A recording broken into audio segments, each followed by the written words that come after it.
Olá a todos. Hoje o tema da exposição será ações autônomas de impugnação e outros sucedâneos recursais. Meu nome é Paulo Henrique dos Santos Lucon e eu estou aqui com o Felipe Algrim, que é meu orientando e na Faculdade de Direito da Universidade de São Paulo. Então, hoje nós vamos tratar desse tema das chamadas ações autônomas de impugnação, que é um tema muito correlato à matéria de recursos.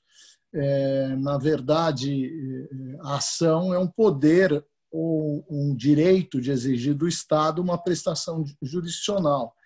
E aí vale, né, Felipe, a gente começar esse tema para falar um pouco sobre a necessidade aí de se discutir sobre as chamadas ações autônomas de impugnação, que têm por objetivo justamente impugnar decisões judiciais, decisões jurisdicionais, vamos colocar nessa forma, né? Então, o primeiro ponto que eu acho que vale a pena a gente se aprofundar é saber, afinal de contas, o que são as ações autônomas de impugnação. Então, as ações autônomas de impugnação são, na verdade, instrumentos de impugnação às decisões judiciais que iniciam um novo processo distinto do processo de origem no qual foi proferida a decisão impugnada. Do ponto de vista do direito processual constitucional, então, como eu disse, a ação é um poder de exigir do Estado uma prestação jurisdicional. E essa prestação jurisdicional, na impugnação às decisões jurisdicionais, esse poder é dirigido para justamente desconstituir uma decisão ou desconstituir no sentido de anular ou simplesmente reformá-la, né?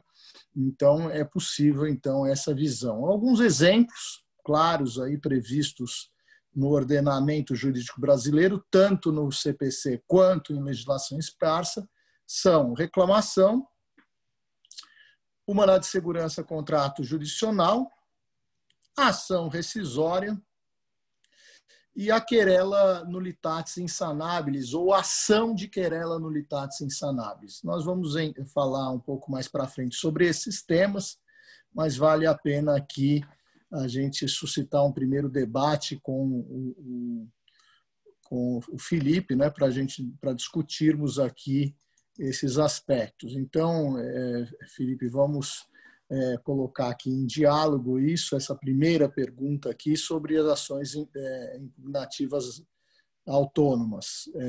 Peço-lhe aqui para tirar o slide para a gente debater, não é? E aí continuarmos aqui, isso, aí dividiremos a tela, não é?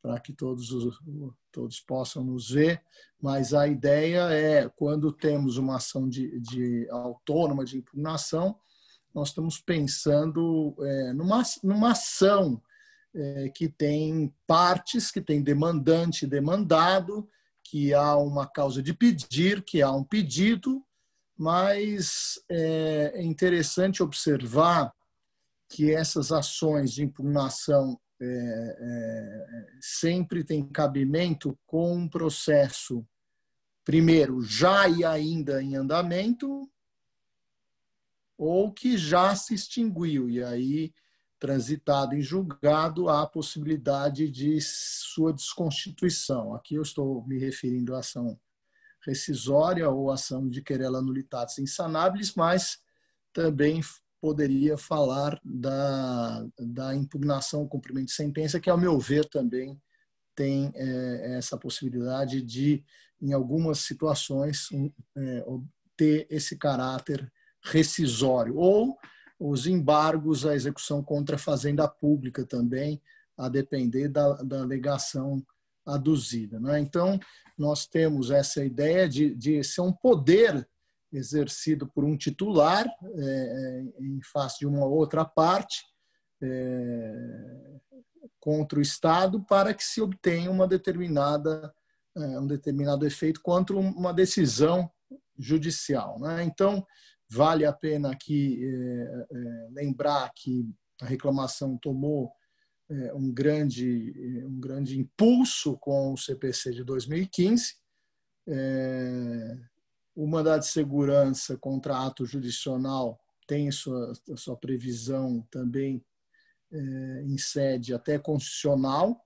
A ação rescisória também teve uma nova disciplina com o CPC de 2015, e a querela nullitatis insanabilis é algo que vem desde o direito romano, já há muito tempo, e aí o que seria interessante seria definir a sua aptidão, a sua capacidade aí de atuação em que decisões judiciais, né? Então, eu acho que primeiramente vale aqui falar da reclamação, afinal de contas, vem essa pergunta, né, Felipe, do que é reclamação, né? Então tem aqui vale a pena jogar essa na tela aí essa primeira pergunta do que é exatamente a reclamação e qual é o contorno que nós podemos dar aos seus limites legais e até depois nós vamos ver constitucionais. Então, primeiro aqui eu falaria da reclamação constitucional, que surge da jurisprudência do Supremo Tribunal Federal com fundamento na teoria dos poderes implícitos. Então, tendo os tribunais o poder explícito de julgar, de decidir, tem o poder implícito de dar efetividade às próprias decisões e o de defender a sua própria competência.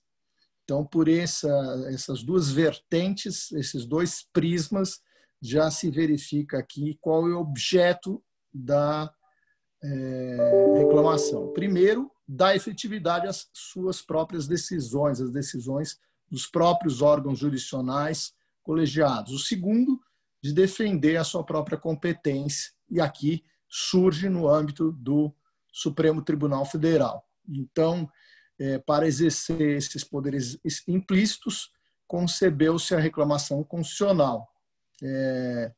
O artigo 988 do CPC reafirma seu cabimento para, em primeiro lugar, preservar a competência do tribunal, segundo, garantir a autoridade das decisões do tribunal, e aqui um reforço, né, que é garantir a observância de decisão proferida no Supremo Tribunal Federal em controle concentrado de constitucionalidade. Já bastaria primeiro garantir a decisão do tribunal e, por último, garantir a observância de enunciado de súmula vinculante. Então, essa é a previsão da reclamação constitucional. Isso consta de um artigo que preparei junto com o professor Leonardo Carneiro da Cunha, que está publicado na Revista dos Tribunais. E, na verdade, aqui, por que nós poderíamos chamar, né, Felipe, de uma ação impugnativa autônoma? Porque a reclamação, embora atrelada, assim, por assim dizer, a um processo pendente, ela inaugura uma nova relação jurídica processual. Então, ela se assemelha mais a uma ação autônoma, porém incidental, né?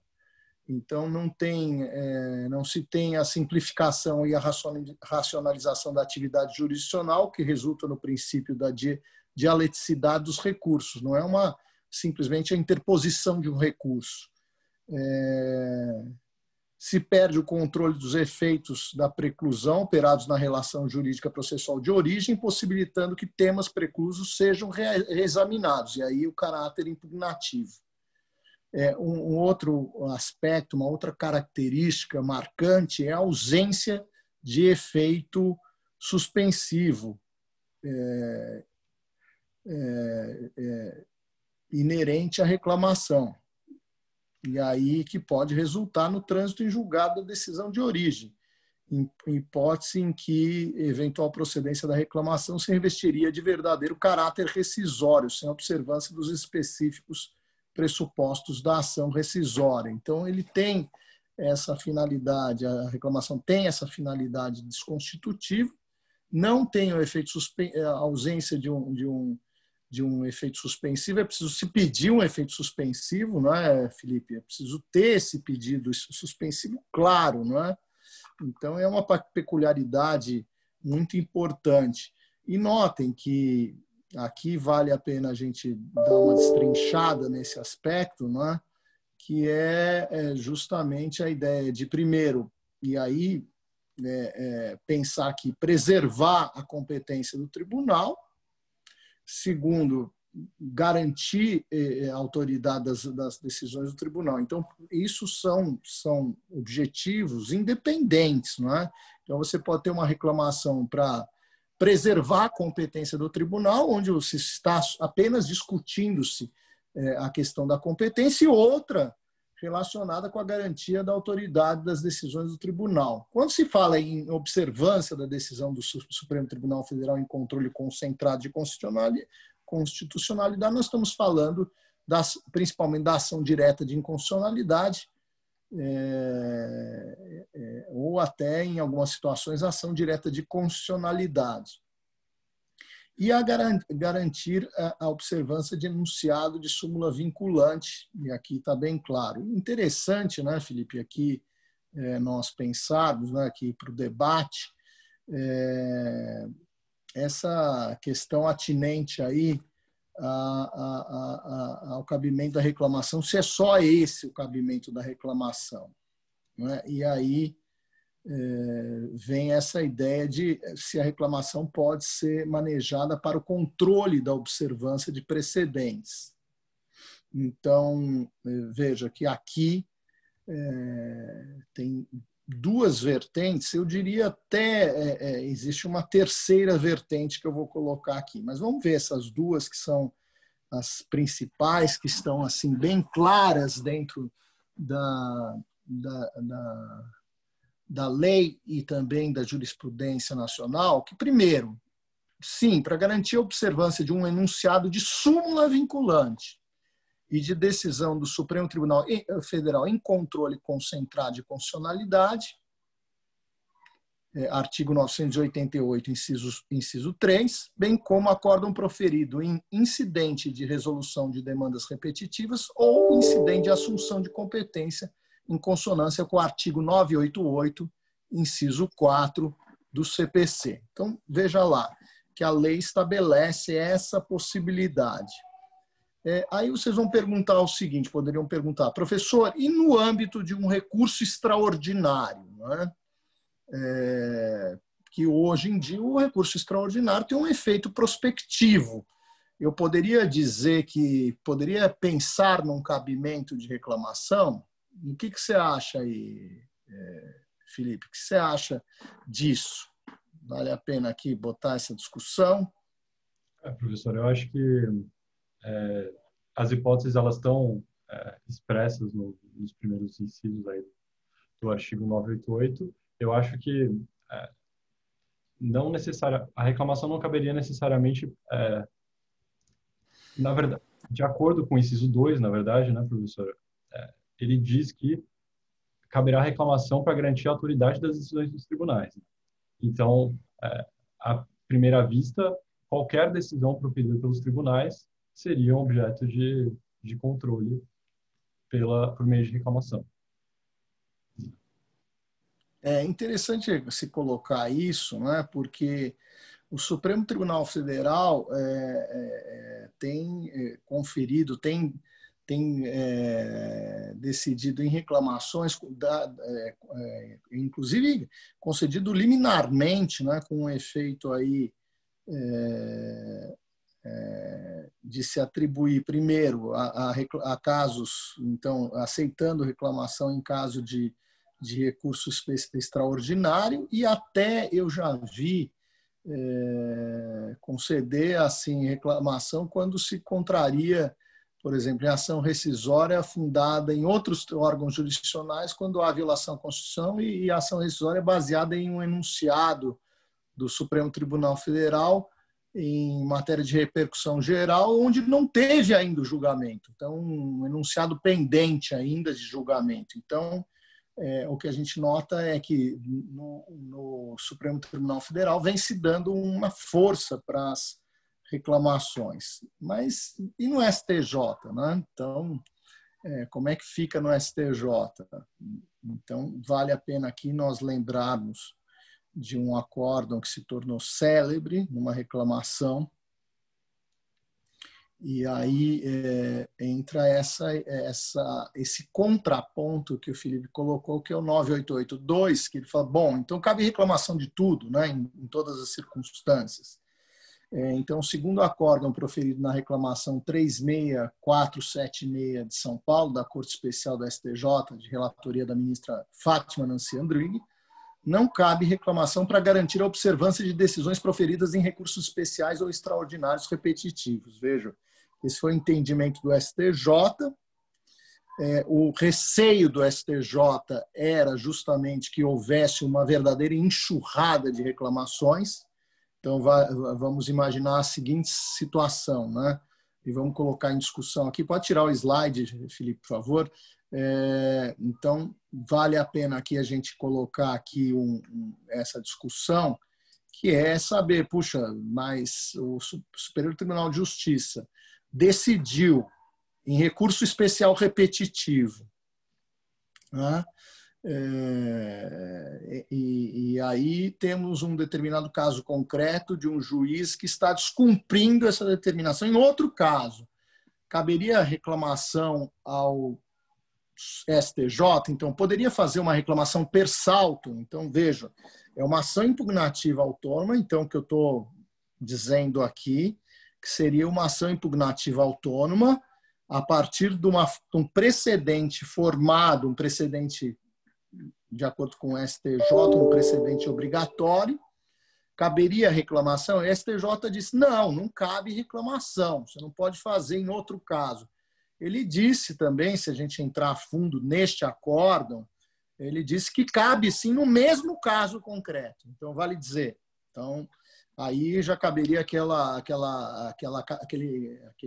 situação de descumprimento da decisão do próprio tribunal, né? Então, aquela hipótese geral de cabimento de reclamação que eu aventei, não é? Que é garantir a observância de decisão do órgão colegiado, né? Das decisões do tribunal.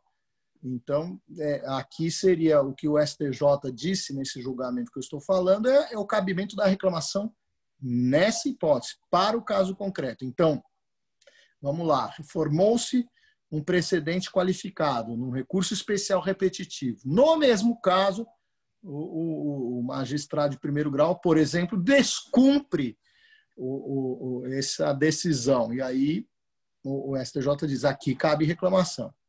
Agora, outra situação, o STJ diz que não cabe reclamação. Aí teria que caminhar para os meios de impugnação conhecidos. Então, vamos imaginar que eu tenho uma decisão proferida num recurso especial repetitivo que firmou uma determinada tese, né?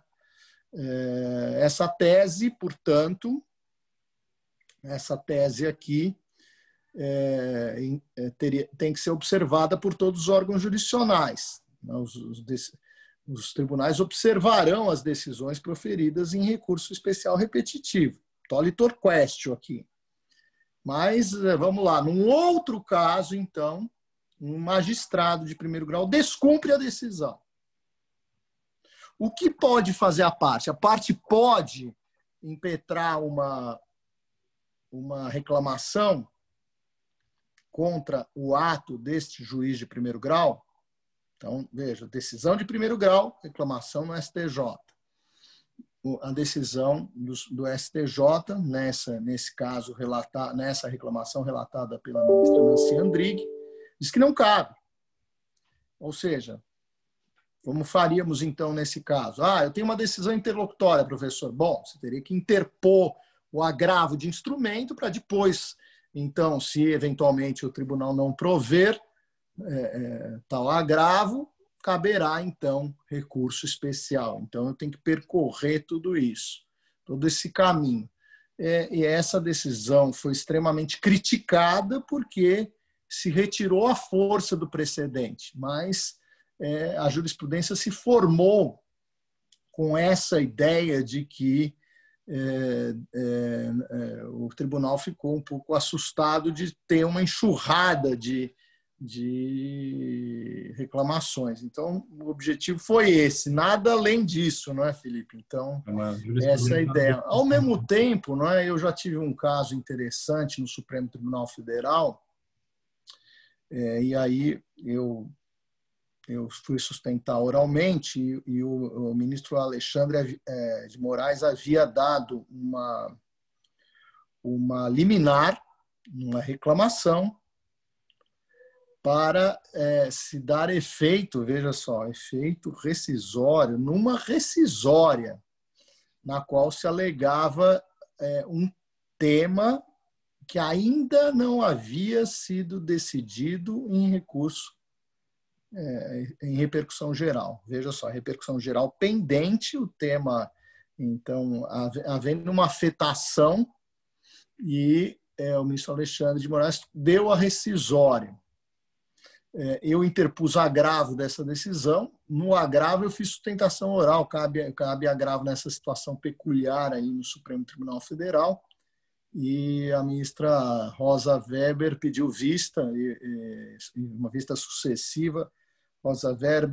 Ministra Rosa Weber, ministro Marco Aurélio, depois o ministro Luiz Fux. Agora não sei como é que agora o ministro Luiz Fux foi para a presidência, provavelmente vai para o ministro Toffoli. Então, e a crítica que eu fiz foi essa, que estava se conferindo um caráter rescisório à reclamação, não é? A partir de um tema apenas afetado em repercussão geral, não decidido. Então, apenas para a gente ter uma ideia da situação, né? Uma situação um pouco dramática e conferindo um caráter rescisório. Já o STJ disse, não, aqui não cabe se for no mesmo caso. Vejo que contraposição interessante aí, né? Então, vale a pena aqui destacar esse aspecto, né, onde se conferiu aí um caráter rescisório à reclamação. Acho um tanto polêmico, vai contra a tese que eu estou defendendo, nesse caso concreto, mas, inclusive, a partir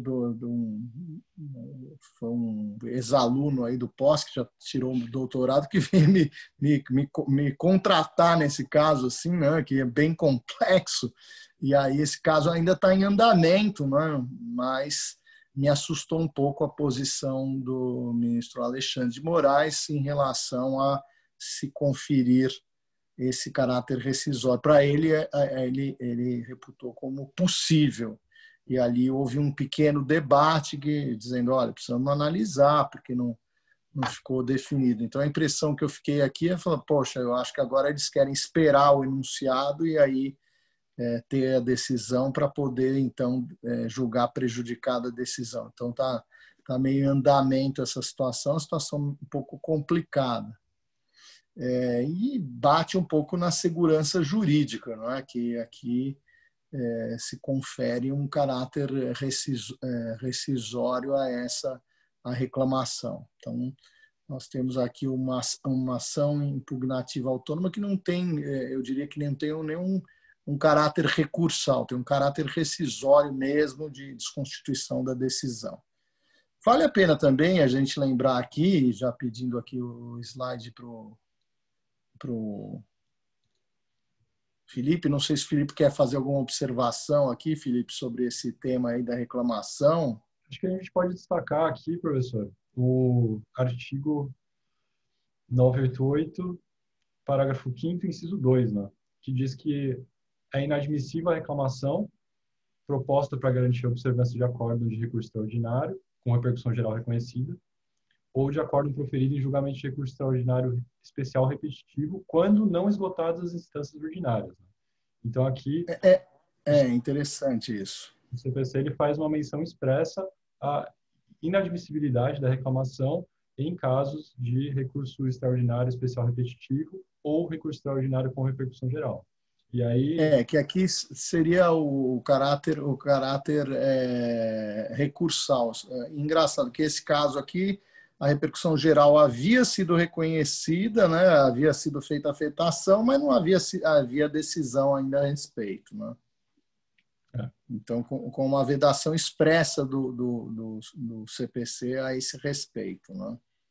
E o acórdão relatado pela Nancy Andrighi, ela fala sobre esse artigo, né? Porque a tese contrária seria de que seria cabível, seria admissível a reclamação caso fossem esgotadas todas as instâncias ordinárias, né? Se a gente fizesse uma interpretação negativa desse inciso 2 do parágrafo 5º, né? Mas aí, no acórdão, ela faz uma análise, é bem interessante o acórdão, ela faz uma análise social e política no momento de elaboração do CPC, e ela entende nessa análise que não seria cabível, não seria admissível a reclamação em recursos extraordinários especiais repetitivos, apesar desse inciso segundo. É interessante esse dado aí, né? Ela afirma isso, que não caberia reclamação, mas caberia no caso concreto, depois esgotado, assim, já transitou em julgado, caberia reclamação para observar a autoridade do tribunal, mas aí seria um efeito, assim, digamos, para preservar a autoridade do tribunal em função do descumprimento de um acórdão já proferido e não mais sujeito a recurso. Esse caso que eu estou falando já no Supremo Tribunal Federal é diferente. Era uma ação rescisória, até proposta no âmbito do TST, e lá se impetrou uma reclamação, porque o tema era objeto de uma repercussão geral ainda não decidida pelo Supremo Tribunal Federal. É interessante aí a gente perceber isso, mas vale a pena colocar esse entendimento que tira um pouco da ministra Nancy, que tira um pouco da força do CPC, não é? Porque a reclamação, a gente, numa perspectiva inicial do CPC, era poder chegar ao STJ de imediato, já ter um comando imediato para preservar um precedente, não é? E, no final das contas, você tem que percorrer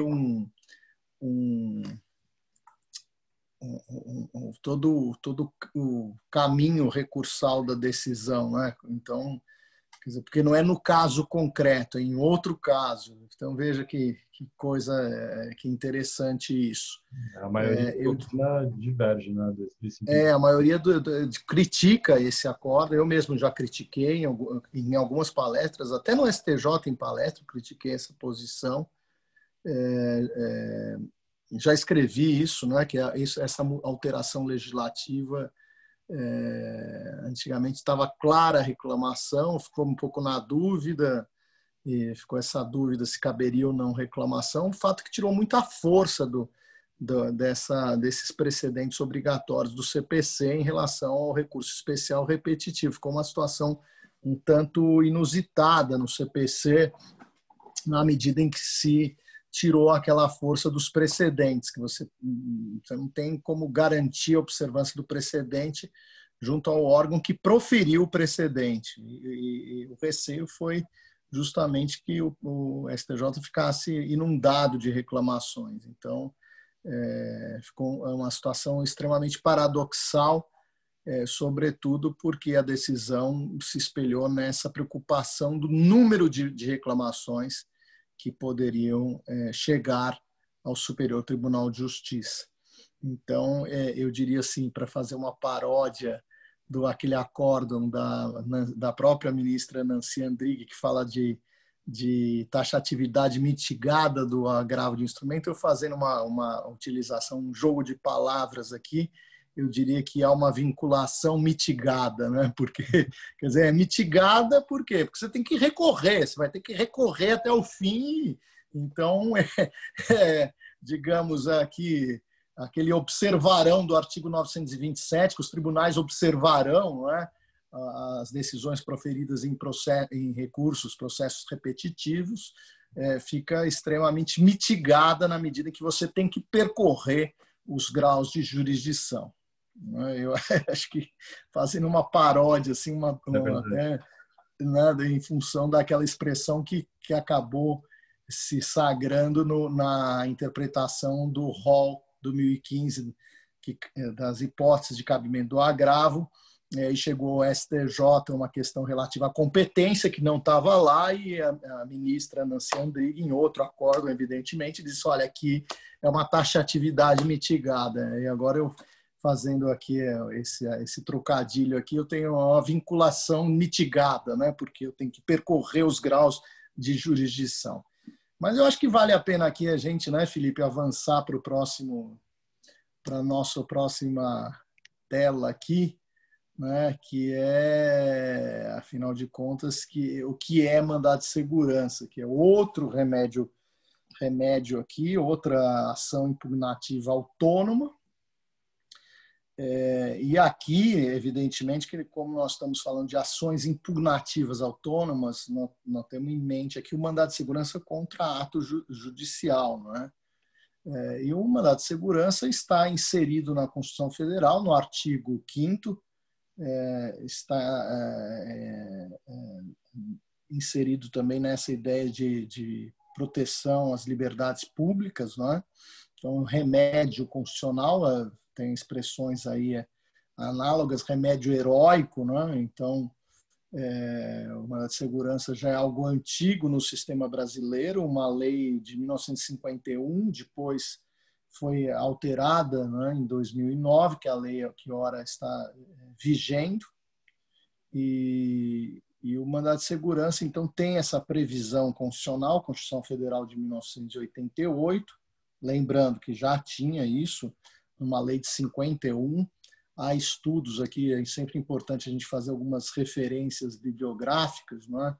Eu falei de reclamação, eu mesmo já escrevi um pouco sobre reclamação no livro Relação entre Demandas, também espero disponibilizar a todos aí pela internet, e também tem livros escritos sobre reclamação, eu me lembro aqui de um livro do Osmar Paixão também sobre o tema.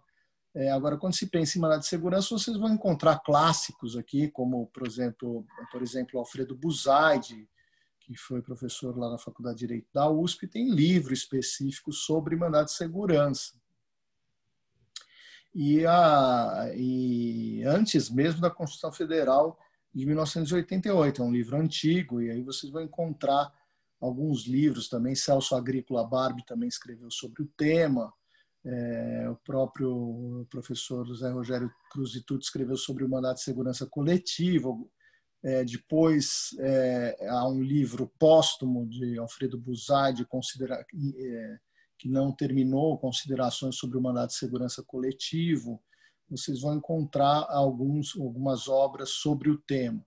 Evidentemente que o mandado de segurança perdeu um pouco da sua utilização quando se alterou a sistemática do agravo de instrumento, passando a se permitir a interposição diretamente no tribunal, voltando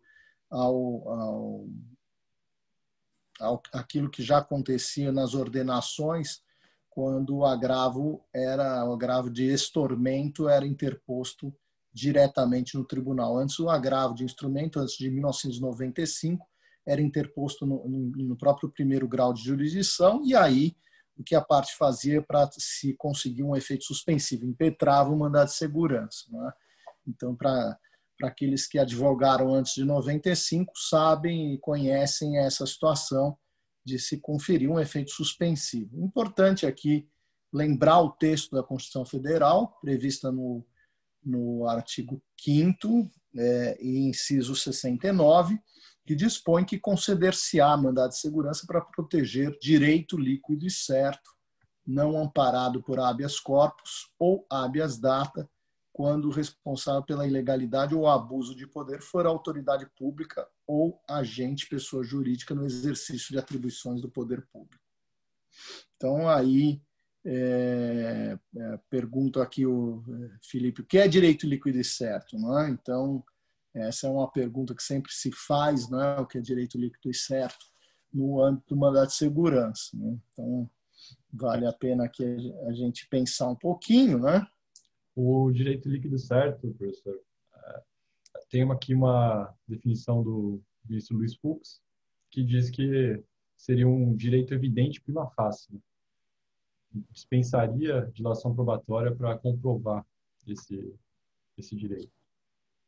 Então, Eu diria que o direito líquido e certo é uma definição, essa do ministro Luiz Fux. Eu diria que o direito líquido e certo é aquele direito demonstrado a partir de prova pré-constituída, né? Então, seria prova pré-constituída. Alguns entendem que tem que ser ictu olli, tem que ser alguma coisa de claro, que facilmente identificável, né? Mas se a prova pré-constituída for suficiente para demonstrar a existência do direito, a meu ver, isso é direito líquido e certo. Agora, lembrando, não pode ser amparado por habeas corpus, porque o habeas corpus é voltado para a liberdade, para o direito de ir e vir, remédio constitucional também. Ou o habeas data, que já também é um remédio constitucional, no qual se objetiva a obtenção ou correção de dados. Então, a gente tem que pensar nessas duas vertentes para entender que o mandado de segurança é algo residual, ou seja, quando não couber habeas corpus ou habeas data, cabe o mandado de segurança, desde que demonstrado direito líquido e certo, ou seja, com prova pré-constituída. Quando o responsável pela ilegalidade ou abuso de poder for a autoridade pública. Então, outro pressuposto é justamente a ilegalidade, violação à lei ou abuso de poder da autoridade pública, e aí caberá aqui o mandado de segurança, desde que esse abuso de poder tenha ocorrido no exercício de atribuições do poder do qual está investido. E aí vale também para o agente da pessoa jurídica, quando estiver no exercício de atribuições do poder público. Então, vamos pensar também que cabe mandado de segurança, por exemplo, em relação a concessionários de serviço público, né? Mas aqui nós não estamos falando aqui, não vamos nos deter muito a respeito desse tema, né? O que vale falar aqui é justamente falar do mandado de segurança contra ato judicial.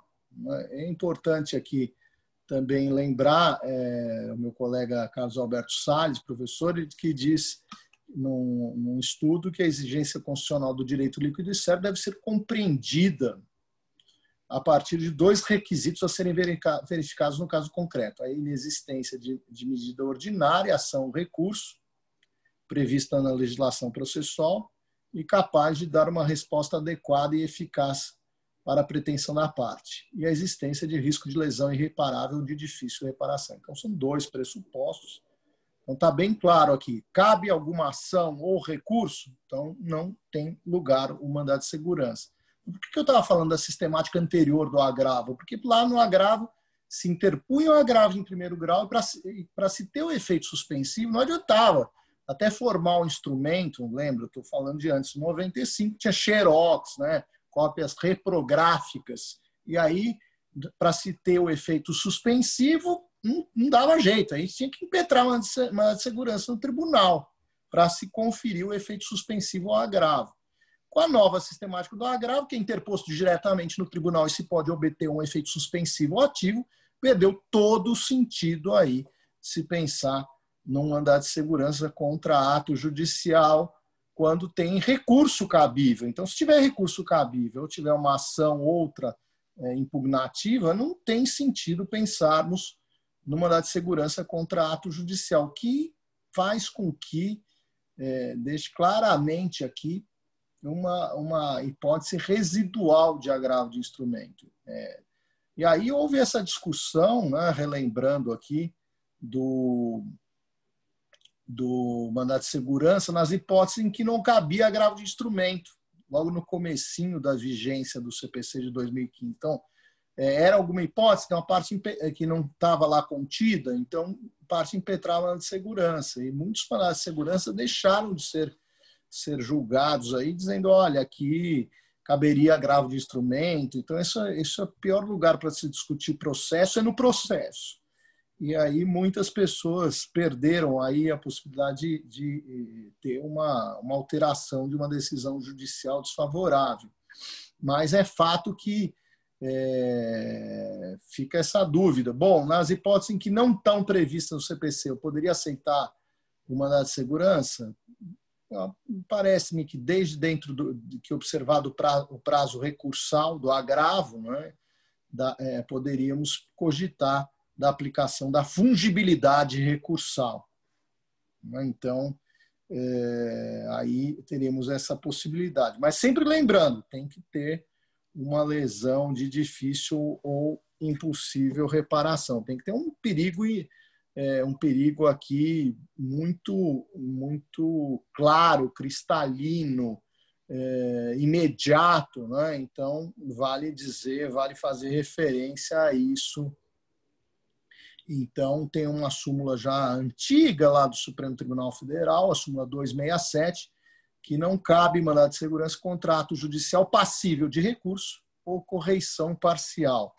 Correição parcial também é algo que ficou muito deixado de lado, né? A correição parcial quando tem um remédio, não é? Um sucedâneo recursal,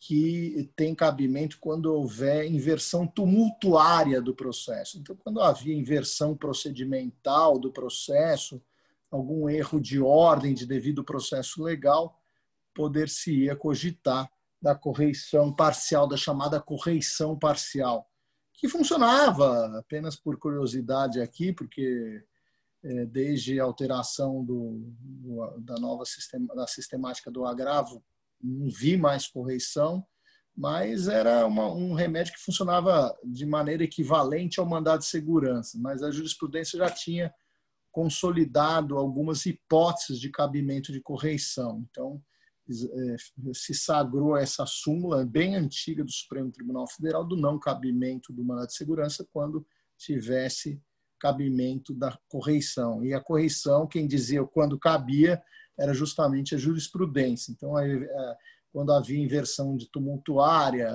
e hoje, quando a gente fala de processo adequado, é até a possibilidade de o juiz inverter determinada produção de provas, então fazer primeiro a oitiva de testemunhas para depois deferir a prova pericial. Isso seria um caso típico de inversão tumultuária, né? Que ele está invertendo devido ao processo legal e caberia a correição parcial. Hoje, essa inversão é vista até com bons olhos, desde que o juiz justifique a sua decisão,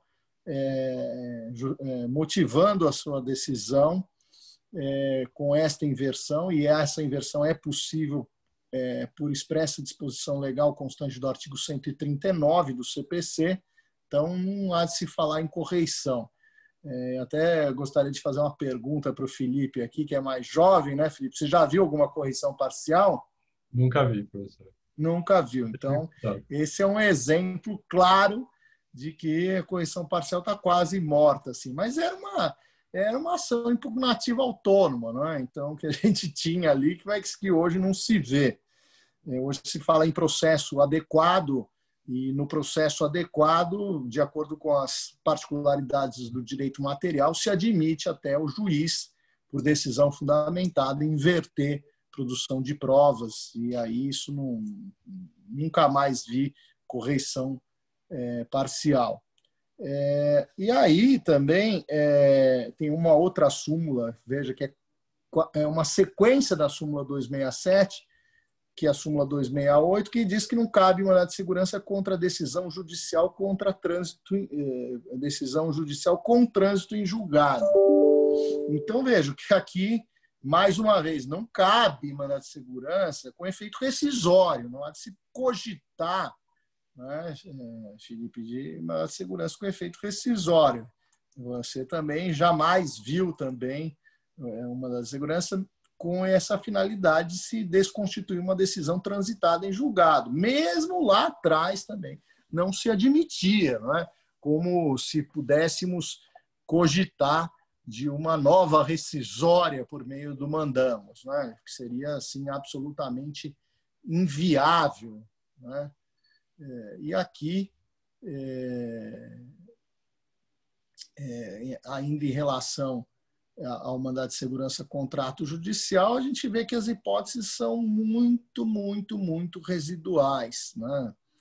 Aí também eu vejo que há uma certa resistência por parte dos órgãos jurisdicionais de não aceitar o mandado de segurança. Veja, até vejo que com esse pronunciamento do STJ de taxatividade mitigada, se houver risco de dano, cabe mandado de segurança. Então, esse pressuposto do mandado de segurança de um risco aí, de uma lesão, uma situação de irreparabilidade, isso gera o cabimento do agravo. Então, também é difícil ter um mandado de segurança contra ato judicial. De novo, perguntando ao Felipe, você já viu um mandado de segurança contra ato judicial, Felipe? Nunca vi. Nunca viu também, né? Então, normal, o remédio adequado aqui é o agravo, né? Então, na imensa maioria das situações, vocês não vão encontrar hipóteses aí de mandado de segurança contra ato judicial. É difícil acontecer, muito difícil acontecer. São hipóteses muito, muito restritas. Eu, por exemplo, não consigo nem me lembrar, aqui tenho advocacia há 30 anos, não consigo me lembrar a última vez que eu impetrei um mandado de segurança contra ato judicial. Creio que tenha sido antes da própria modificação legislativa de 95. Agora, é interessante, nós vamos falar num remédio mais adiante, né, Felipe, falar da suspensão de segurança. Essa sim, eu já vi algumas vezes, né? Mas vamos avançar um pouquinho na nossa matéria aqui. Né? Só uma curiosidade aqui, professor. Pode tirar a tela, então. Vamos bater um papo aqui, falando sobre as curiosidades. O STF ele faz uma exceção do efeito rescisório do mandado de segurança quando o mandado de segurança ele é interposto antes do trânsito em julgado, mas o mandado de segurança não é julgado é julgado após o trânsito em julgado da decisão. Então, se houver um lapso aí entre a apresentação do mandado de segurança e o seu julgamento, o que acarreta o trânsito em julgado da decisão impugnada por via de mandado de segurança, pode haver um caráter rescisório dessa decisão. Interessante isso, né? Interessante. Não tem súmula a respeito do Supremo, é um entendimento do Supremo Tribunal Federal, né? Então, digamos, é um esclarecimento das hipóteses aí de cabimento do mandado de segurança quando se operou o trânsito em julgado depois da impetração do mandado de segurança, né? Então, se impetrou o mandado de segurança, sobreveio o trânsito em julgado, e aqui veio essa... Aí o STF ele vem no mandado de segurança 22157, ele diz que o mandado de segurança teria um efeito rescisório aí por conta do trânsito em julgado posterior. Interessante, né? Aqui ele está falando do mandado de segurança em geral, né? O mandado de segurança em geral ali, quando tiver aptidão, aí tem que voltar para o estado anterior, talvez aí com efeito aí de se desconsiderar a decisão que acabou transitando em julgado, uma vez que estava ainda, digamos, sub júdice aí, né? Não se concedeu, ou se concedeu o efeito suspensivo e não foi observado, ou não se concedeu o efeito suspensivo e sobreveio essa decisão que acabou transitando materialmente em julgado, né? Então, vale aqui a gente ressaltar. O que eu vejo mesmo, né, é importante ressaltar aqui, né, Felipe, destacar aqui para os nossos ouvintes, que um mandado de segurança que não seja contra ato judicial, essa espécie de mandado de segurança eu vejo muito.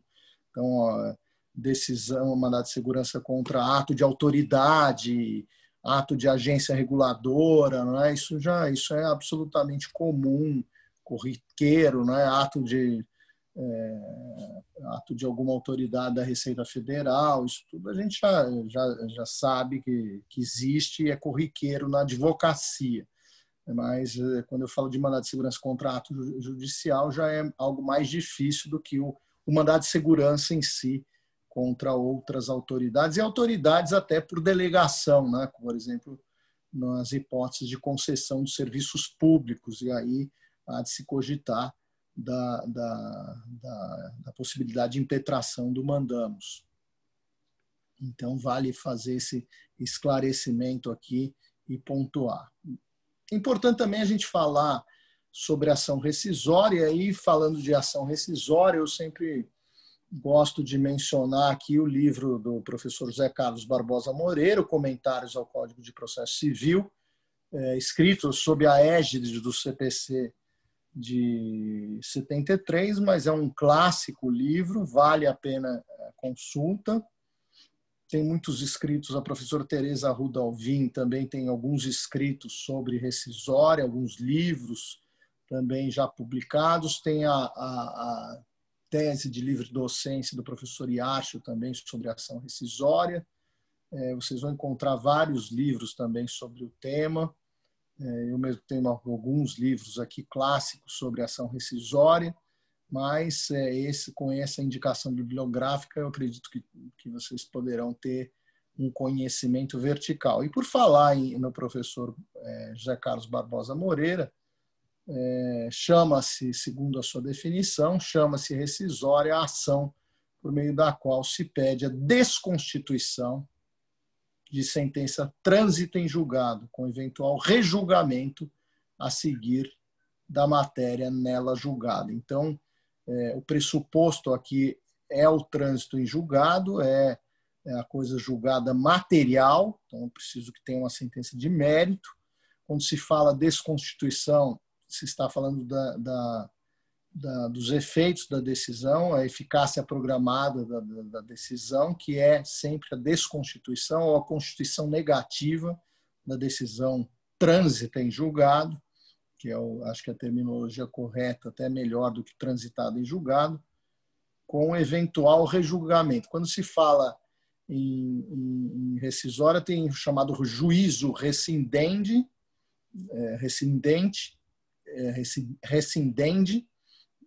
que é justamente a possibilidade de se desconstituir a decisão. E um juízo rescisório, que é o rejulgamento da pretensão. Às vezes, por si só, a desconstituição da decisão é apta a conferir a situação de vantagem, e às vezes não tem sequer o rejulgamento, né? Então, às vezes a situação volta para o estado jurídico anterior, né?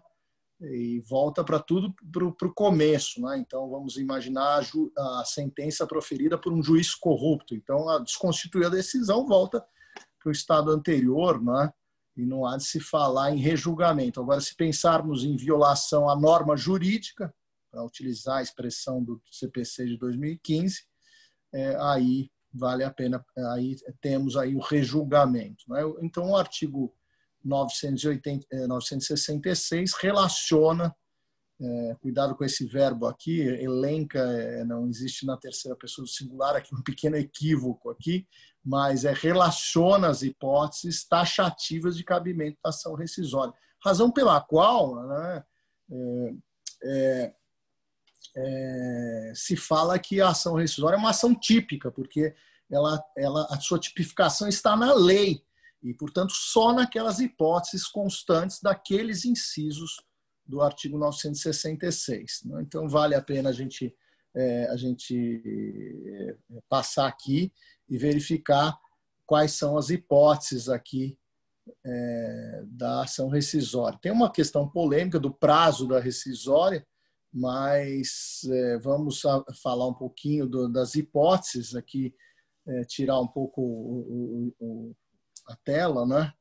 Mas falar um pouquinho aqui entre a gente aqui, falar das hipóteses de rescisória. Então, sempre o pressuposto da decisão de mérito, transitada em julgado, e aí ela pode ser desconstituída ou rescindida se verificar que foi proferida por força de prevaricação, concussão ou corrupção do juiz, né? A prevaricação é um ato assim quase que de omissão, né?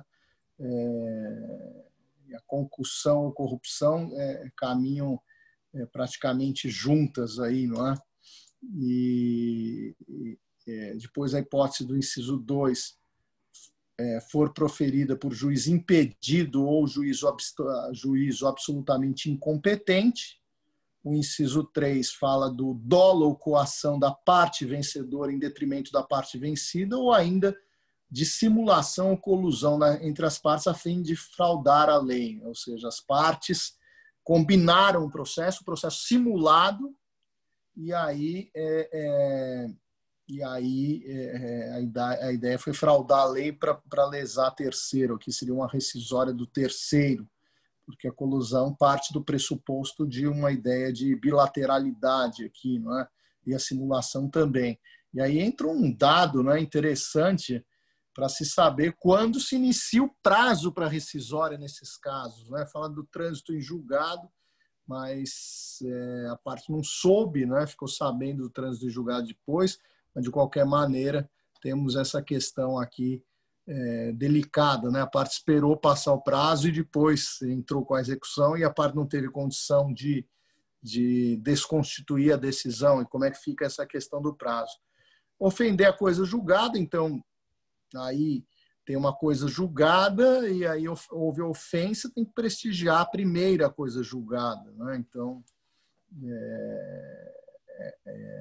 essa é uma hipótese também que pode ocorrer, mas a hipótese mais recorrente da rescisória é a do inciso 5, que tomou uma força muito grande com o CPC de 2015, que fala de violar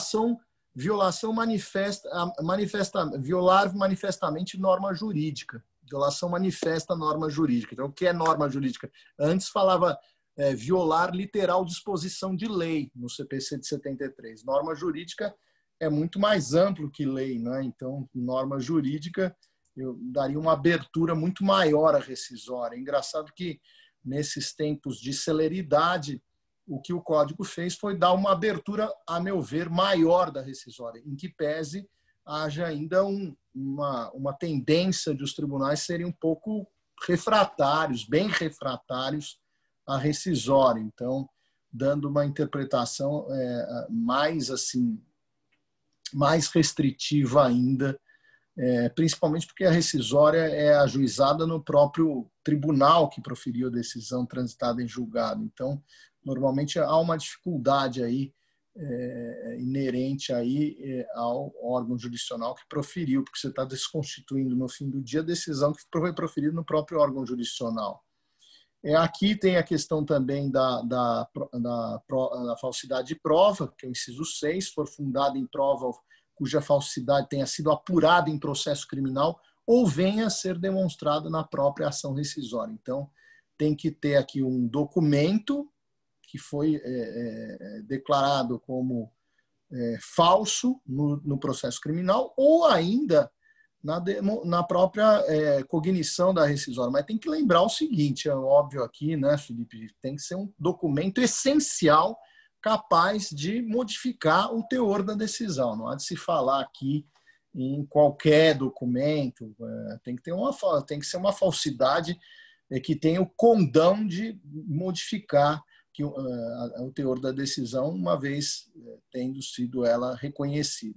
Obtiver o autor, posteriormente ao trânsito em julgado, prova nova cuja existência ignorava ou de que ele não pôde fazer uso, capaz por si só de lhe assegurar o pronunciamento favorável. Então, é a descoberta de prova nova, e aí o prazo, como é que nós vamos falar um pouquinho sobre o prazo mais para frente, mas é uma questão interessante, que é o chamado aí estado da arte, né? Se de repente mudou aí, houve uma descoberta e essa descoberta foi capaz de modificar o teor da decisão.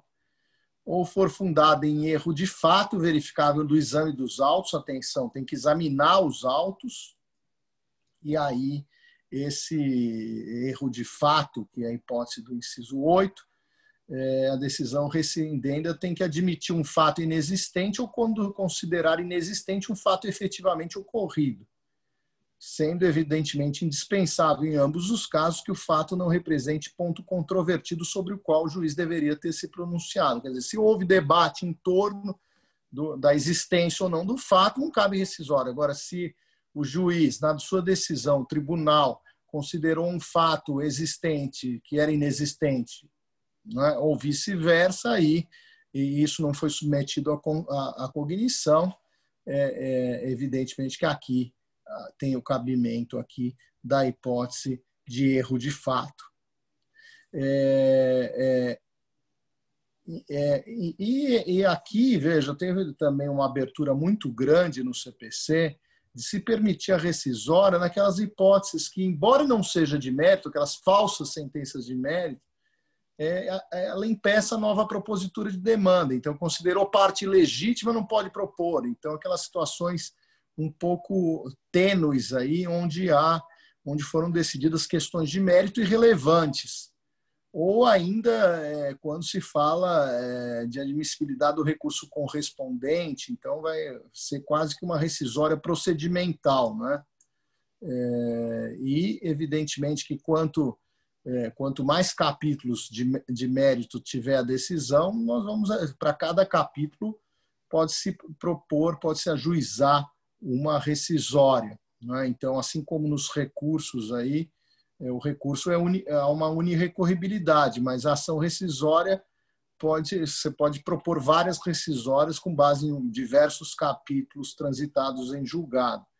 E aqui é interessante dizer que o Código estabeleceu a interpretação dos tribunais, ainda reside que o prazo começa do trânsito em julgado da última decisão, do não conhecimento. Não tem coisa julgada parcial para a rescisória. Isso foi muito criticado. Há quem entenda que deveria haver uma reforma legislativa para ter cabimento vários prazos de rescisória, mas preserva-se, então, essa ideia de prazo final.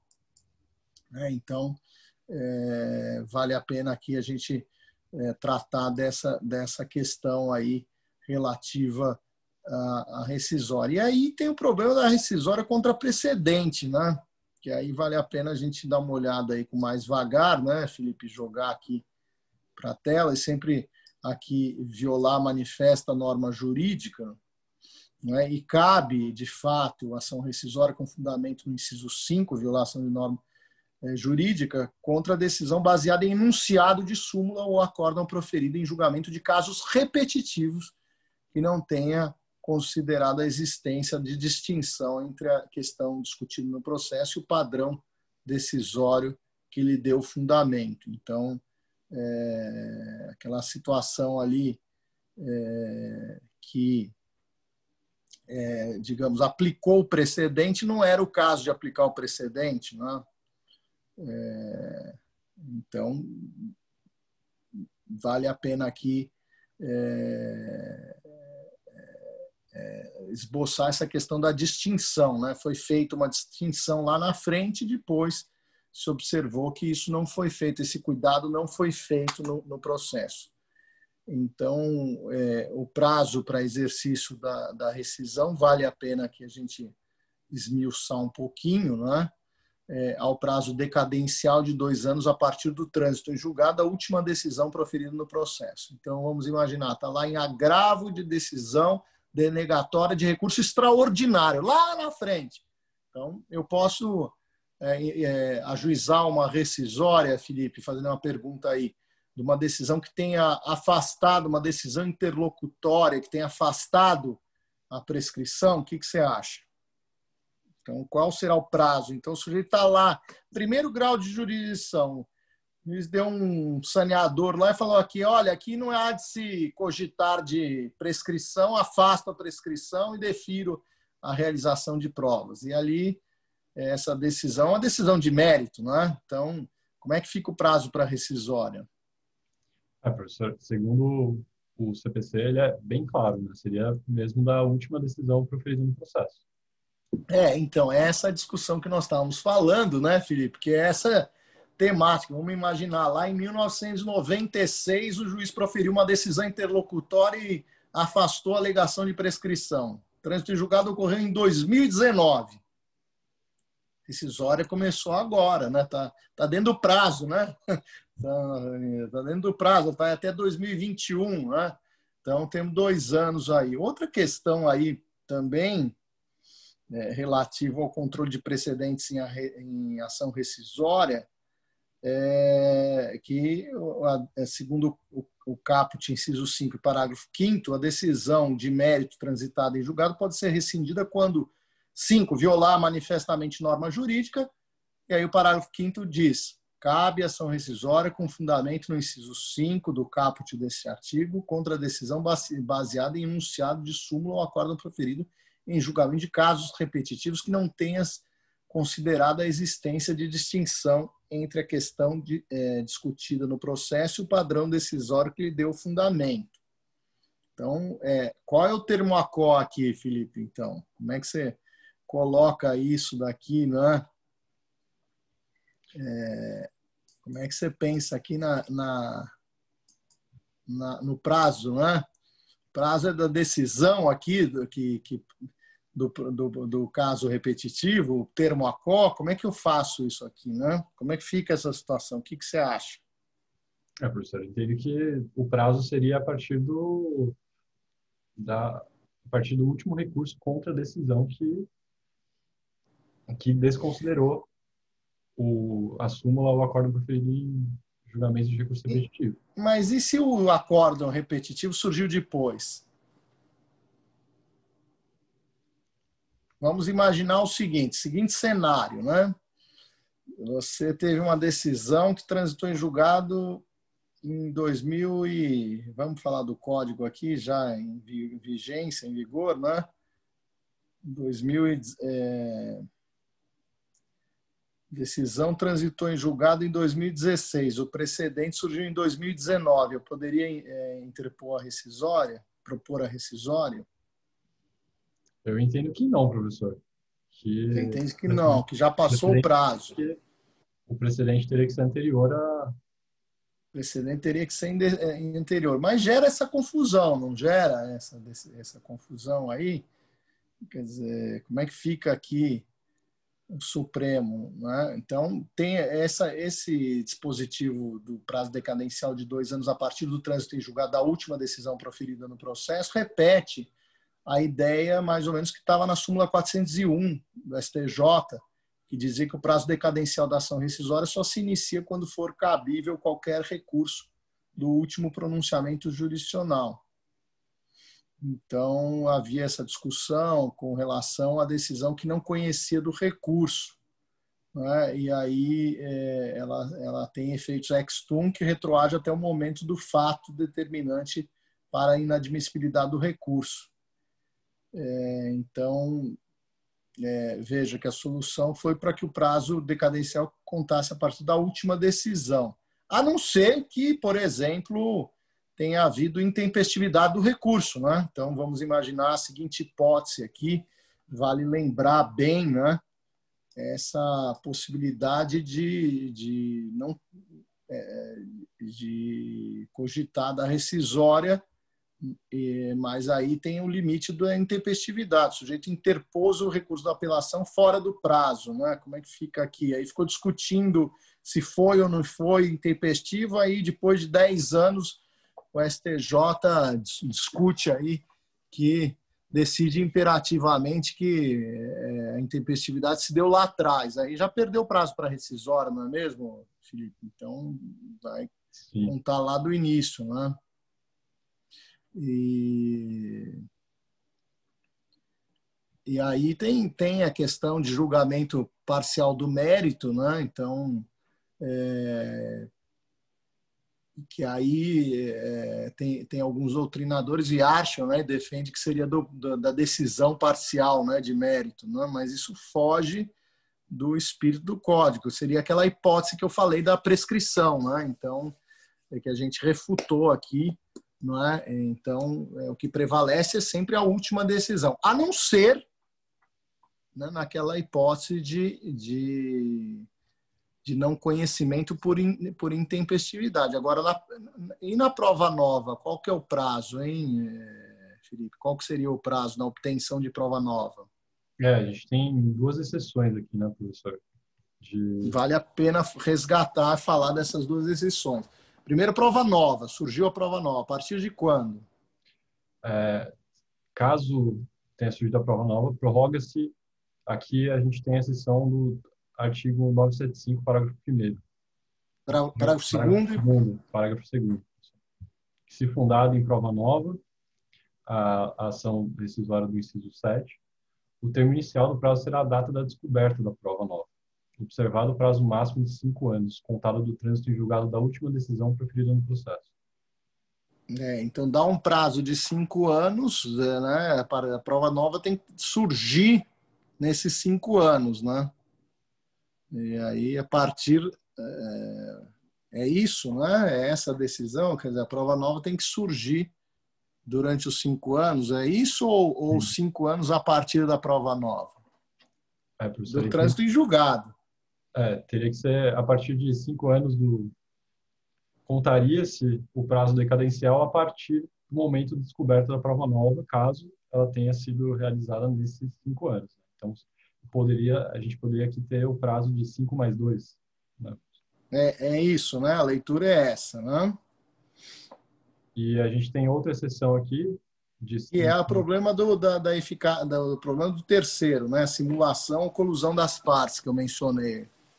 O que diz o parágrafo 3º do 975? Diz o parágrafo 3º que o prazo começaria a contar para o terceiro prejudicado e para o Ministério Público, né, dessa simulação ou colusão, que não interveio no processo, né, obviamente, a partir do momento em que se tem ciência da simulação ou da colusão. Então, porque daí também não teria sentido, né? Ficaria uma situação injusta, né? O sujeito não tomou ciência, passaram-se 10 anos ali, né? Como é que fica, né? Sim, aqui não... É uma situação um pouco complicada, né? Vale a pena a gente conversar um pouco também, falar sobre a tutela provisória, né? A tutela provisória, se cabe ação rescisória da tutela provisória. Professor, a gente tem aqui alguma divergência. O que você acha? Nesse ponto, mas tem um enunciado, professor, da Escola Nacional de Formação e Aperfeiçoamento dos Magistrados, é o enunciado 27. Nesse enunciado, disse que não é cabível a ação rescisória contra a decisão proferida em tutela antecipada em caráter antecedente. Né? Então, aqui não, essa é um enunciado da Infam, da Escola Nacional de Formação e Aperfeiçoamento dos Magistrados, e que reputa não cabível, porque cabe aquela ação autônoma, não é? Prevista no próprio artigo 304, que permite essa ação de 2 anos, prazo de 2 anos. Então, não se admite uma rescisória. E já o professor Yarcho entende o contrário, né? Eu acho que ele é o único aqui. Então, ele entende que... O professor, ele defende por 2 razões, né? É interessante as razões. Os efeitos externos da decisão seria o primeiro fundamento e a própria estabilidade, é isso? São esses 2 fundamentos que ele coloca, né? Ele coloca que o instrumento previsto no 304 não teria um caráter rescisório. Então, para que houvesse um caráter rescisório da decisão, aí a gente teria que efetivamente ajuizar uma ação rescisória. Né? Mas me parece que o pressuposto da ação rescisória é uma decisão trânsito em julgado. Né? Então, de mérito, não uma decisão proferida numa tutela provisória de caráter antecedente, né? Onde há o remédio próprio da ação autônoma impugnativa ajuizada em 1º grau. Essa sim é uma ação impugnativa. É interessante a gente mencionar isso nas nossas ações impugnativas aqui, né, Felipe, que estamos a estudar, lembrar dessa ação prevista no artigo 304, que é uma ação com a finalidade de reformar ou desconstituir a decisão proferida no âmbito de uma tutela provisória de caráter antecedente. É diferente, é uma ação impugnativa. Mas aí pensar assim, que caberia essa ação impugnativa e ainda rescisória, eu acho que com todo respeito ao entendimento do professor Yarcho, a meu ver, não tem cabimento aí, não é? O que você acha aqui? Professor, eu concordo. Acho que exatamente o pressuposto da rescisória é uma ação, uma decisão de mérito transitada em julgado. E a, a decisão antecipada não estabilizada não tem esse caráter, né? Não tem esse caráter. Não vale a pena a gente lembrar aqui da tutela antecipada de caráter antecedente estabilizada, que pode ser questionada por uma ação autônoma prevista nesse dispositivo mesmo, né? Vale a pena também a gente falar da querela nullitatis insanabilis, ou ação declaratória de inexistência. E aqui tem um acórdão, eu até me lembro de um acórdão relatado pelo ministro Moreira Alves, muito antigo, em que ele resgata a existência da ação de querela nullitatis insanabilis. Moreira Alves, quando estava no Supremo Tribunal Federal, foi professor de Direito Romano, a meu ver, o melhor livro brasileiro sobre Direito Romano, do professor José Carlos Moreira Alves, e que ele resgata, e neste acordo ele resgata, faz um breve histórico da presença da querela nullitatis no Brasil, que é aquela situação, no caso concreto em que ele decidiu no Supremo Tribunal Federal, da inexistência de citação, e aí se formou um título executivo judicial, se deu início à execução, e aí já havia ocorrido a perda do prazo para a propositura da rescisória, e ali a parte ajuizou uma ação fundada em declaratória de inexistência, fundada em querela nullitatis insanabilis. E aqui, recentemente, tem uma petição no Supremo Tribunal Federal, número 7.575, do DF, ministro relator Alexandre de Moraes, em que ele diz que a ação declaratória de inexistência, querela nullitatis, é um histórico instituto de natureza processual ainda presente no direito processual civil brasileiro, que possui o objetivo de retirar do universo jurídico decisão inexistente. Então, eu gosto sempre de mencionar a decisão do ministro Moreira Alves, e tem essa decisão mais recente do ministro Alexandre de Moraes. E o objetivo aqui é, claro, de declarar inexistente decisão dotada de vício insanável, como, por exemplo, a inexistência de citação. E a decisão inexistente não pode ser coberta pela coisa julgada, é um nada jurídico, né, e pode ser ajuizada a qualquer tempo. Há uma grande discussão se ela seria desconstitutiva, se a decisão seria desconstitutiva, porque desconstituiu nada, ou seria uma declaração de inexistência. Pode ser ajuizada a qualquer tempo, é imprescritível, né? Então, vale a pena colocar em discussão esse ponto aqui, né? Mas há uma discussão, né, Felipe, vale a pena que a gente debater, qual é o cabimento da ação de querela nullitatis, qual é a amplitude da querela nullitatis, porque quando se pensa em querela nullitatis, sempre está pensando em nulidade ou inexistência de citação. O que você acha? Você conseguiria pensar em algum? Pode tirar a tela aí para a gente conversar um pouco. O que você acha? Cabe uma querela nullitatis aí? O que você acha?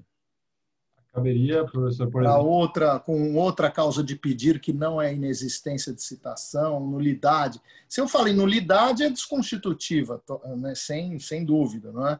Se eu falo em inexistência, é declaração de inexistência. Mas é uma ação de querela nullitatis, é imprescritível. Agora, em que outra situação eu poderia admitir uma ação de querela nullitatis? O que você acha? Uma decisão, por exemplo, proferida por alguém que não é juiz, professor. É interessante isso. Aí poderiam perguntar, puxa, mas isso acontece? É aquela situação que o juiz proferiu a sentença e se aposentou um dia antes, né? Então, seria um nada jurídico aí, né? Você sabe que tem um livro da professora Ada Pellegrini Grinover, em conjunto com o professor Antônio Carlos Escarantes Fernandes, professor Antônio Magalhães Gomes, que sustenta-se a possibilidade de uma ação de querela nulitatis no juízo penal, processo penal, nulidades no processo penal, que admite nos casos de incompetência constitucional. Veja que interessante, né? Quando há julgamento por um órgão jurisdicional onde a Constituição não reconheça a competência. E aí se entende que eles entendem que, nesse livro clássico, que haveria a possibilidade de uma ação de querela nulitatis insanabilis, né? É engraçado aqui que a gente pensar nisso também, né? Agora, vamos pensar um pouquinho, né? Fazer uma ginástica a mais aqui, né? Depois eu vou voltar a falar sobre esse tema, mas ação fundada em uma inconstitucionalidade, né? Ação fundada em aquilo que eles falam, relativização da coisa julgada, ou coisa julgada inconstitucional, ou sentença inconstitucional, né? Como é que fica isso, né? Se eu poderia admitir, porque essa seria imprescritível, né? Então, a situação tomou corpo aqui no Brasil na década de 90, né, Felipe, com esses julgados condenando o poder público ao pagamento de indenizações milionárias, né, em desapropriações indiretas, onde o processo foi todo fraudado. Então, laudo fraudado, às vezes o juiz não percebeu, homologou o laudo, e depois veio o tribunal também homologou, ou foi em reexame obrigatório, e aí a parte, para na hora de executar contra o Estado, deixou passar o prazo para rescisória, e aí não cabia mais rescisória, né? E aí se resgatou essa tese da sentença proferida diante de fraude, né? Há um estudo de Eduardo José Couturi, Eduardo Juan Couturi, no Problemas de Processo Civil, numa coletânea, onde tem um caso de fraude, mas era um caso de investigação de paternidade, não havia exame de DNA, falando da década de 40, onde foi obtida uma prova havida por meio de fraude, né? Era uma causa de investigação de paternidade, onde um grande fazendeiro teve um filho com uma funcionária da fazenda e contratou um advogado para fazer uma ação muito mal feita. Depois veio aquela contestação tremenda e aí aquilo transitou em julgado, e anos depois o filho foi procurar a Couturi e aí se admitiu esta ação fundada em querela, em fraude, né, em coisa julgada fraudulenta. Depois, essa questão entra no Brasil por força dessas decisões, fruto de corrupção, né, onde havia lesão ao erário, aí se colocou a tese da coisa julgada, a relativização da coisa julgada, ou coisa julgada inconstitucional, fundada em inconstitucionalidade por lesão. Isso gerou uma certa polêmica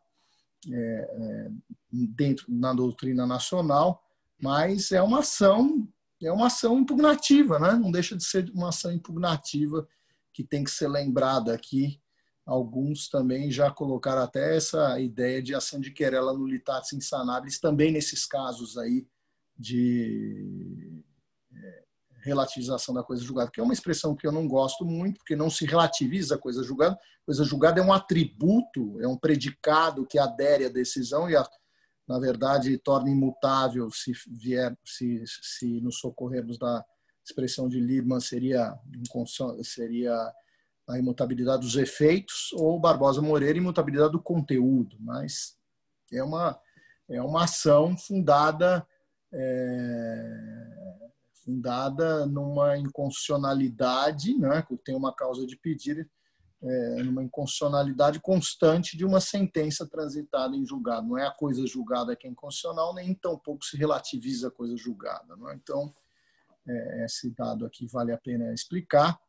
de qualquer maneira, fica essa observação aqui. E eu acho que vale a pena também a gente falar aqui das hipóteses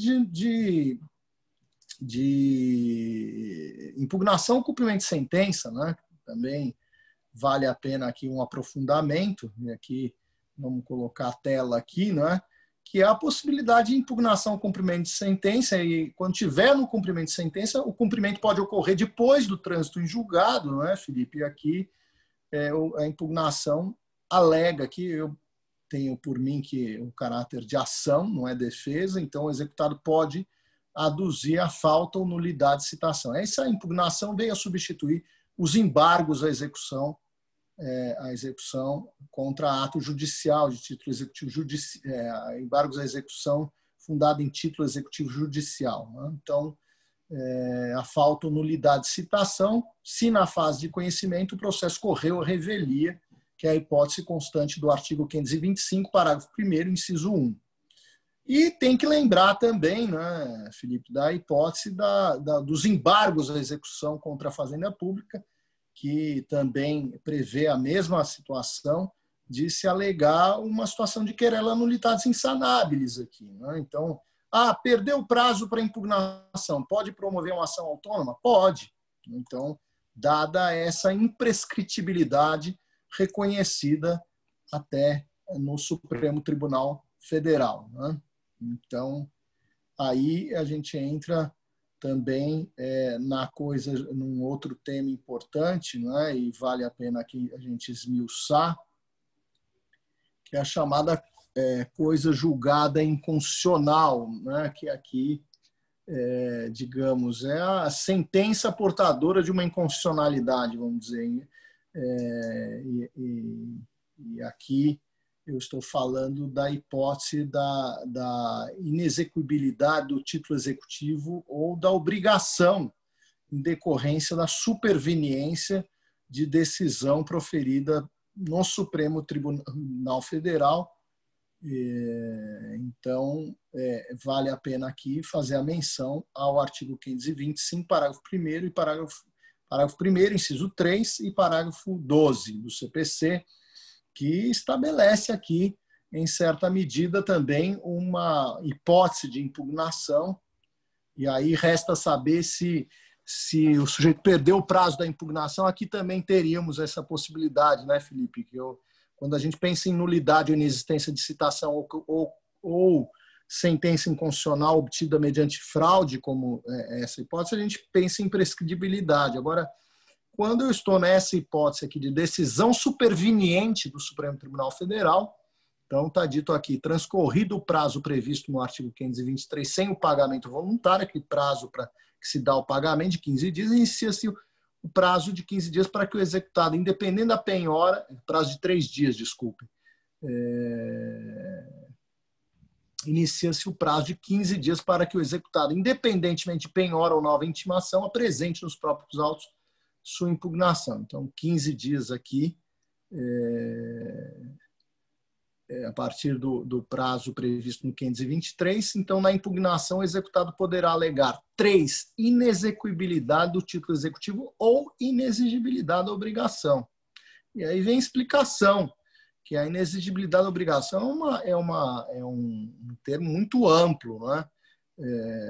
Entra em tudo, né? E aí está dito aqui o parágrafo 12, que diz o seguinte: para efeito do disposto no inciso 3 do parágrafo 1º deste artigo, considera-se também inexigível a obrigação reconhecida em título executivo judicial fundada em lei ou ato normativo considerado inconstitucional pelo Supremo Tribunal Federal ou fundado na aplicação e interpretação da lei ou do ato normativo tido pelo Supremo Tribunal Federal como incompatível com a Constituição Federal em controle de constitucionalidade concentrado ou difuso, né? Então, vejam, veio a superveniência aqui de uma decisão do Supremo Tribunal Federal em controle de constitucionalidade difuso ou concentrado, e aí essa decisão considerou inconstitucional um ato normativo ou incompatível com a Constituição. E aí se alega isso, vejam, em em impugnação ao cumprimento de sentença. Então, vejo que o prazo aqui se inicia de quando? Dessa decisão do Supremo. E aí diz aqui que é uma impugnação sem prazo. E se vocês notarem, essa fórmula também consta do 535. Né?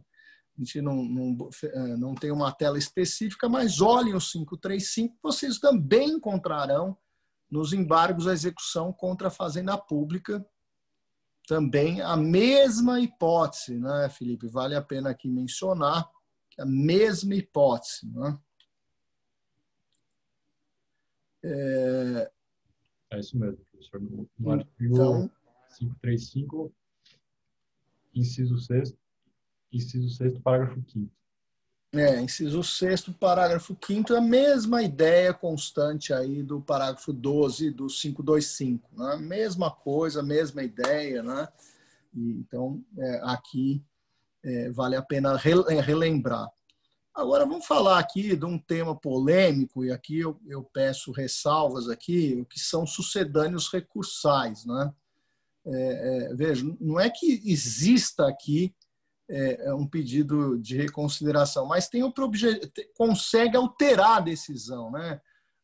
Eu diria que são instrumentos, ou eu diria não são instrumentos de impugnação às decisões judiciais, mas são instrumentos ou institutos jurídicos que, sem iniciar um novo processo, não estão previstos como recursos, mas que têm essa aptidão, né, de alterar a decisão. Eu diria um instituto. E aí seria sucedâneo recursal, porque não há um ato de inconformismo. Então, vale a pena, em alguns casos. Né? Então, não há bem um ato de inconformismo. O que há é uma previsão legislativa que cria um instituto e esse instituto prevê essa possibilidade de alteração. Né? Então, às vezes até não é um recurso.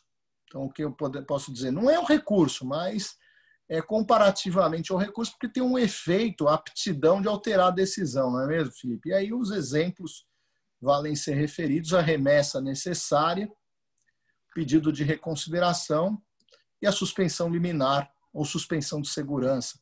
Hoje em dia nos tribunais fala-se SLS, né? Suspensão liminar de segurança, já tem até uma sigla aí. Mas vamos falar da remessa necessária, né? Vale a pena aqui falar. Isso é algo que existe só no Brasil, não é, Felipe? Só no Brasil tem algo semelhante na Colômbia. E eu me lembro de um professor, saudoso professor Antônio de Moraes Pitombo, que dizia falava assim, duplo grau forçado, né? Duplo grau forçado. E havia uma expressão também equivocada de falar de recurso de ofício, porque recurso não havia meio de impugnação, né? Então se chamava de recurso de ofício inadequadamente, não é? Então, e aí a remessa necessária é aquela hipótese de ter uma revisão do recurso, né? Então tem hipóteses aqui previstas em lei onde nas decisões contra o poder público, e aí União, estados, municípios e autarquias, há a possibilidade da remessa necessária, que assim, diria que é uma excrescência, deveria ser alterado aí esse regime, ou seja, não interposição do recurso, mas ainda assim os autos são remetidos ao órgão hierarquicamente superior, não houve recurso de apelação, mas ainda assim a devolução de toda a matéria. Então, a grande questão que se coloca havendo apelação por parte do poder público, né? Essa questão, aplica-se a remessa necessária, que é a pergunta aí que vem logo em seguida, né? Sim, né? Então a resposta é sim. Caso a apelação interposta destine-se à impugnação parcial da sentença, o tribunal apreciará todas as questões atinentes à sucumbência do ente público. Caso a impugnação seja total, desnecessária a remessa. Então, veja, se houve impugnação parcial, houve resignação apenas parcial no tribunal, e aí a devolução é integral. Há uma devolução aqui total, o efeito devolutivo é total, a devolução da matéria integral e, portanto, o tribunal poderá modificar totalmente a decisão. Ah, mas só interpôs numa parte da decisão, transitou em julgado o resto? Não, não transitou em julgado o resto, não. Devolveu toda a matéria e poderá haver uma alteração do julgado. Então, muito cuidado nisso, né? Quando tem remessa necessária aqui, às vezes a sentença só cuidou de um tema só, houve devolução e vem uma decisão quase que surpresa. Então, vale a pena aqui apresentar, outra parte, apresentar uma manifestação para colocar todos os pontos, não é? Todos os pontos atinentes à controvérsia. Um tema delicado, remessa necessária ainda ter no Brasil. Pedido de reconsideração também é outro aspecto que vale a pena, não é um recurso. Né? Na arbitragem a gente chama de pedidos de esclarecimentos, não tem recurso na arbitragem, e aí se faz pedido de esclarecimentos, mas no órgão jurisdicional estatal tem a possibilidade de pedido de reconsideração. Não há previsão legislativa para o pedido de reconsideração, e a questão do artigo 494, né, de preclusão, né? Felipe, vale a pena falar do 494, se puder ler aqui o artigo 494. O 494 diz que, publicada a sentença, o juiz só poderá alterá-la para corrigir de ofício a requerimento da parte inexatidões materiais ou erros de cálculo. Ou o juiz pode alterá-la por meio de embargo de declaração.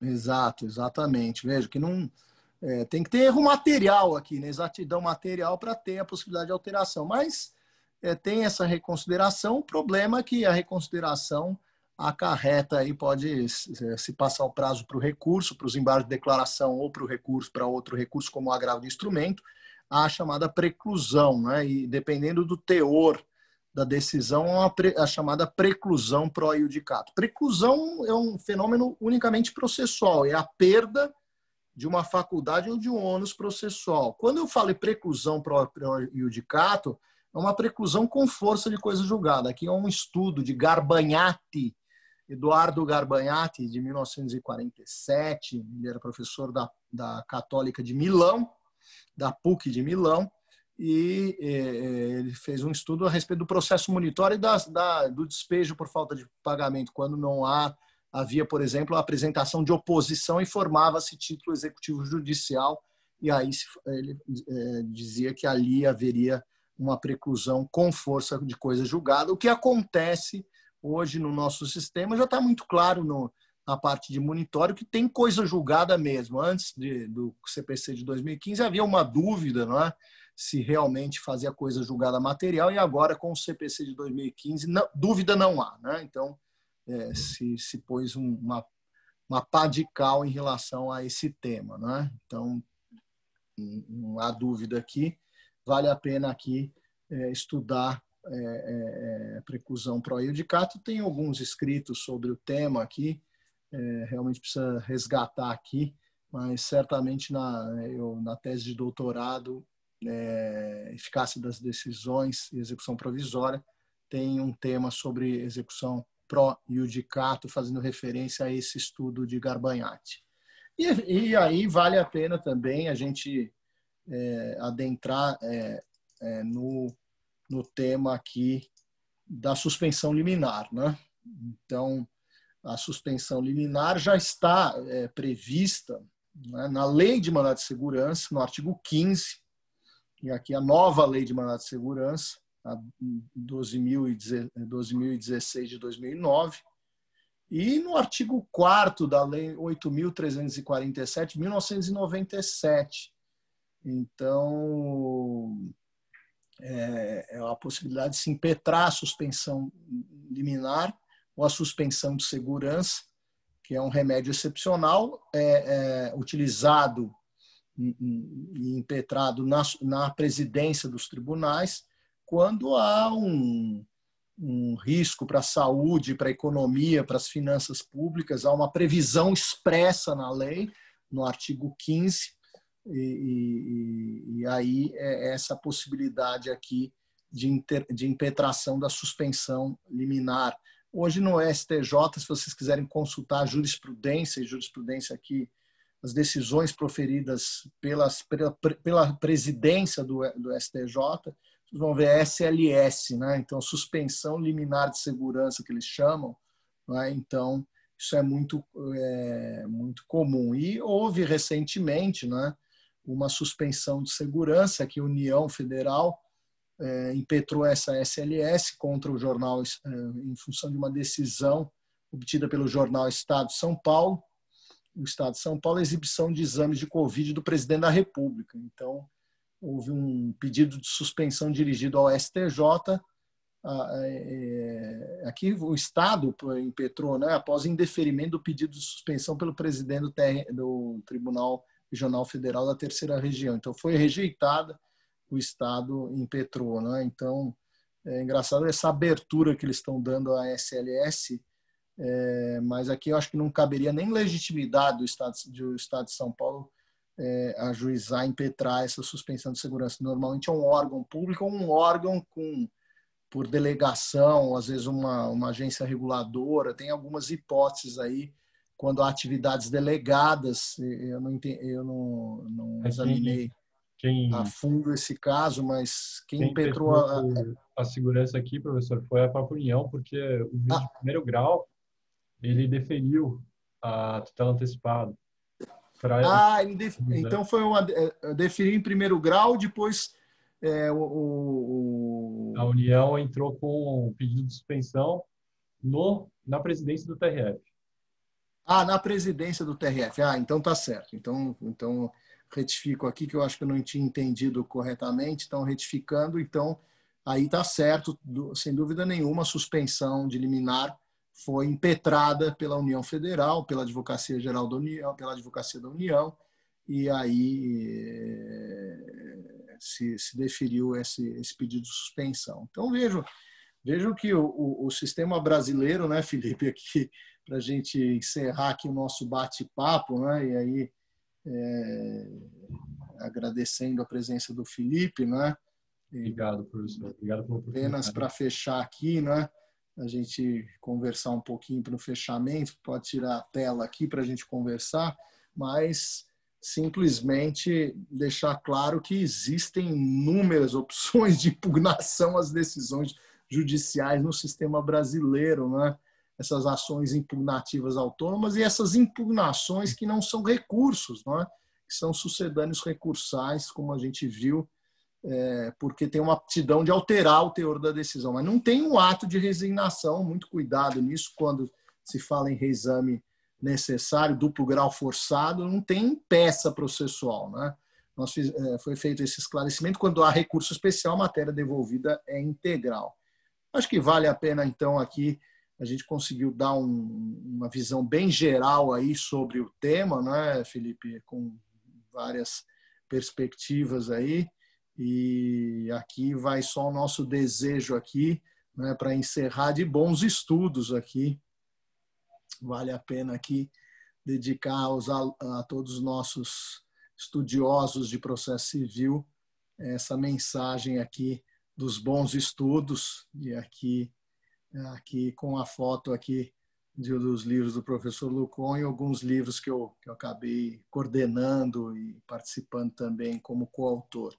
Então, aqui meus agradecimentos ao Felipe e desejo todos aí bons estudos e que se aprofundem aí no processo civil. Muito obrigado. Obrigado, professor. Bons estudos a todos.